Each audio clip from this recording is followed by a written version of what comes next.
We're going to take a journey from the electron to the solar system, an art history of electronics.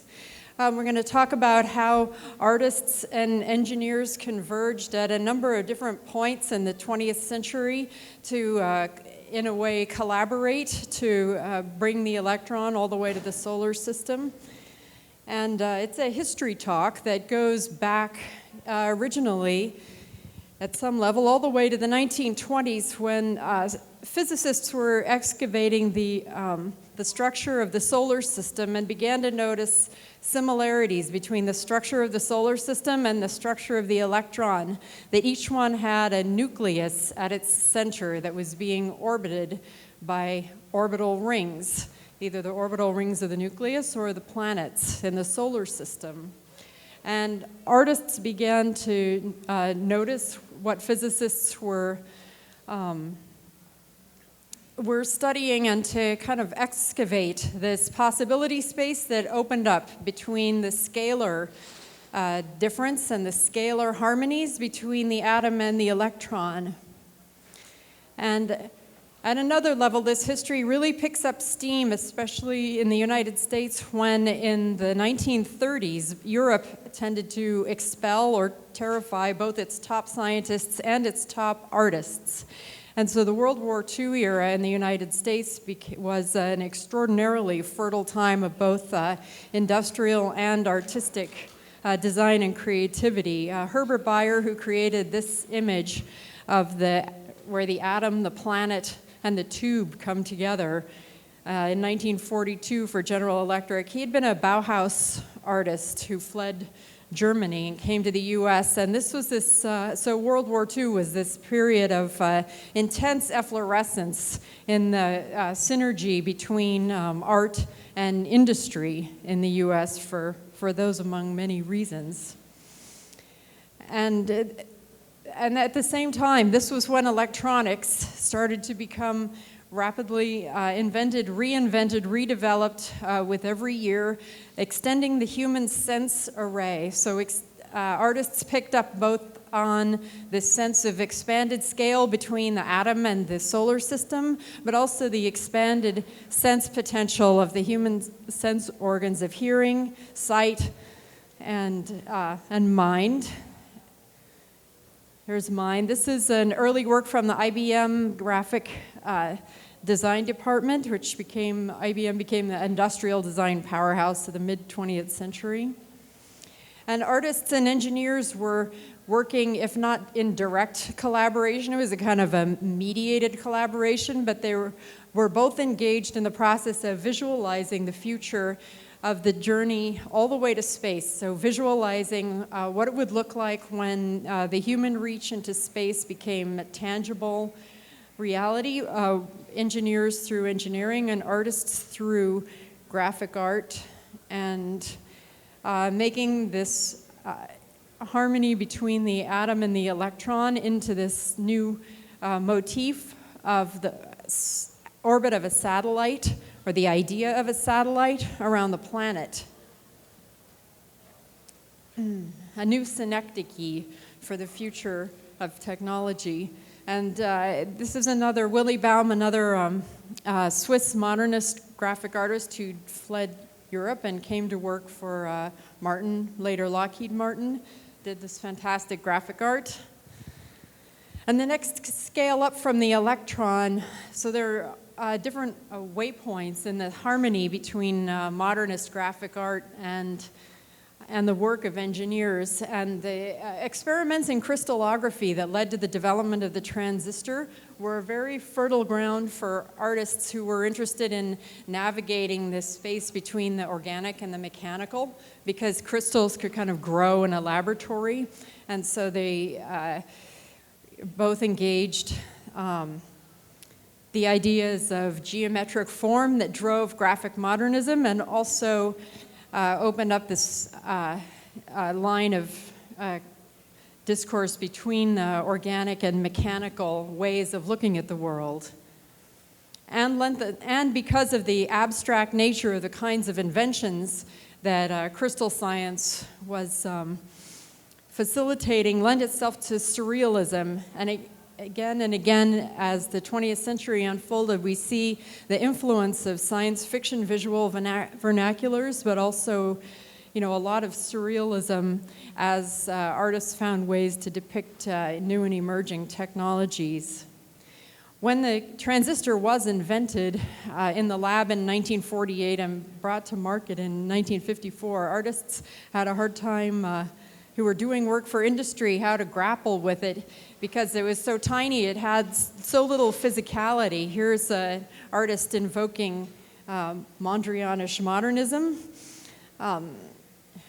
and the graphics of the desert to suggest silicon. But it turned out that engineers had actually made the graphic art that needed to be made to communicate about the transistors.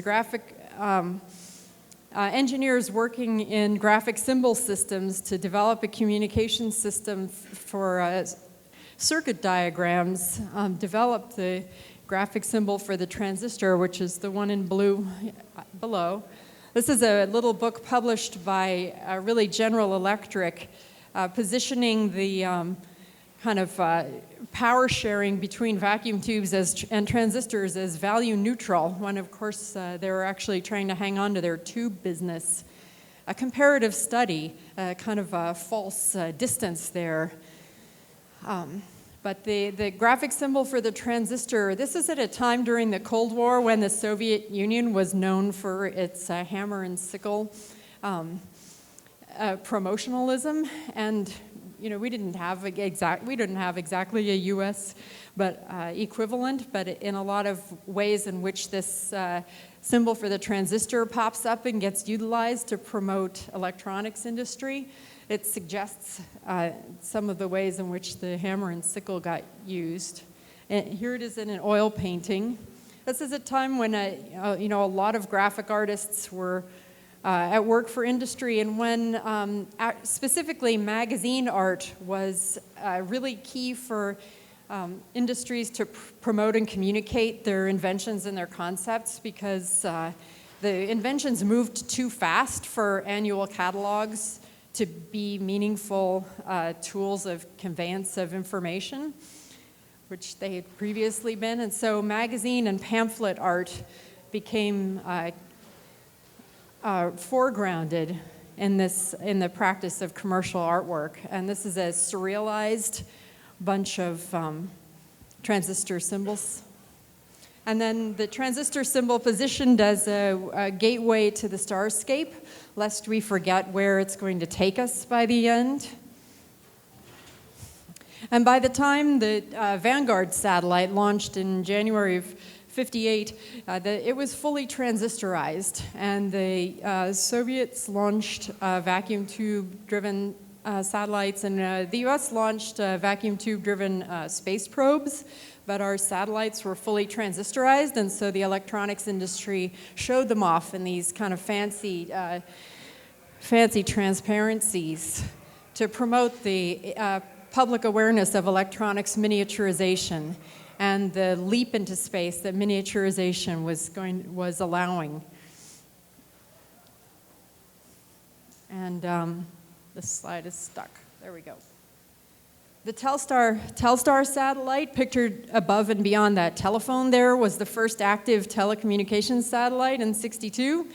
And artists had to suggest this idea of long-distance telephone networks. And this is a kind of hack comic surrealism. I quite like it.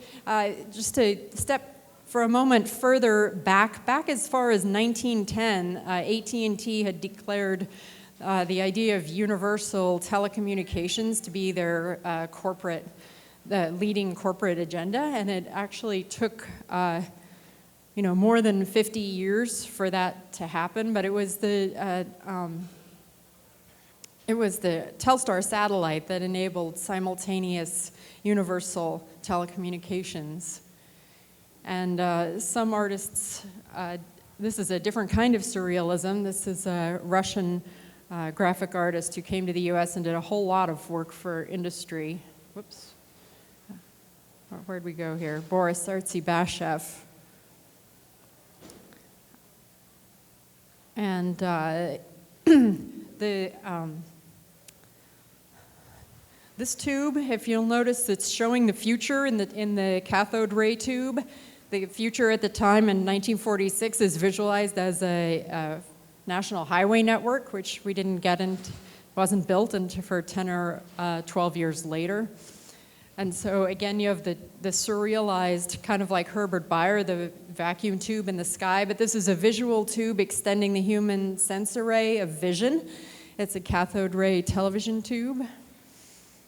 Another surreal cathode ray tube, and cathode ray tubes, of course, developed television and went to a million other applications. That's a whole other talk, but also became computer monitors, and this is a really wonderful depiction of a computer wall of the NORAD surveillance system, making surveillance beautiful in 1961.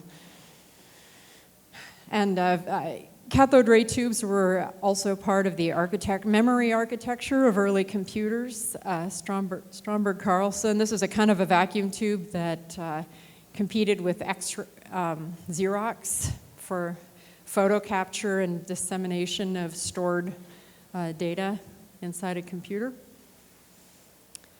Circuit boards opened a whole new template for a relationship between fine art, and electronics. Both fine artists and electronics tinkerers found the kind of the open field of the rectangle of the circuit board to be a new field for art, and this is an oil painting by the artist and educator Raul Minamora depicting a circuit board. And circuit boards, of course, even as automated manufacture of them developed in the late 40s and early 50s, they were also made at home by home craftspeople, and they still are. Last year, a Canadian filmmaker made a movie about the people who hand make electronic music instruments, Anne Martineau, and Carolyn Martel, in this movie, The Wave Makers, showed home craftspeople still making circuit boards in acid baths in their craft workshops, in their basements. The exploration of the kind of visual, tactile, and textile relationship between circuit boards and textile arts is a long and deep subject, which I'm just going to glance at here. This is a depiction of a cryocircuitry that's not unconsciously made to look like a tapestry. And back to our journey into space, RCA and this astronaut and circuit board artwork was promoting the computer sales they had just made to NASA to help guide Saturn rockets, and they were very excited. But the relationship between the idea of a circuit board and the idea of a painter's canvas was persistent, and circuit boards were depicted as painterly or as works themselves of graphic art, and graphic art that was innately modernist for many years. This is as late as 1969, Jacqueline Casey. And the circuit board was also mined for its, the way in which its visuality anticipated the network effect and network technologies that it would enable. And surveillance, Lockheed, 1967. A couple more circuit boards. Surrealism, deployed to explain the idea of flexible circuits. And of course, computers are the great invisible partners in space exploration, not at the rocket club level, but at the level of orbital and interplanetary space exploration. There's a mainframe computer behind every launch, and the Lafayette radio covers showing mainframes. Artists, however, were, the comic moment, once again stymied by how to visually interpret mainframe computers, because they were not very sexy, not very easy to adapt to like a handy graphic motif, like a transistor circuit symbol. More low-budget surrealism. But again, with the artist harmonizing the idea of computing power and space exploration and the atom and the solar system. Photography would eventually become ascendant.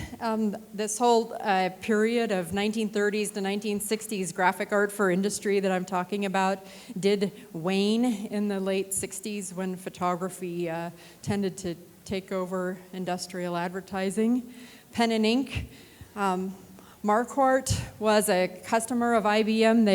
They're an experimental rocket company that operated from the 40s to the 70s and built air-breathing rockets, experimental rockets, and nuclear rockets. And they folded in the 70s when none of those technologies proved at that time in history. But they were big customers of IBM, and here they're recruiting people to program and operate the IBM computers they just bought to run their launch and nav systems.